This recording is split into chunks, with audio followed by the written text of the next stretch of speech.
Aquí está el mismo texto traducido al español. El amor no necesita ruido, necesita paz. Cálido, poético y honesto. El amor no es algo que debas explicar todos los días, algo que constantemente demuestras con palabras como, todavía estoy aquí.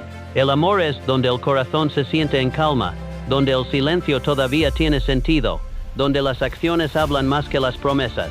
Cualquier relación que necesite justificaciones diarias, no es una relación, se convierte en una carga. El amor no exige discusiones, pide confianza, pide paz en el corazón. Si también anhelas un amor que se sienta como paz, entonces escribe sobre ti abajo en los comentarios o comparte tus pensamientos. Deja que el mundo sepa que el amor verdadero aún existe.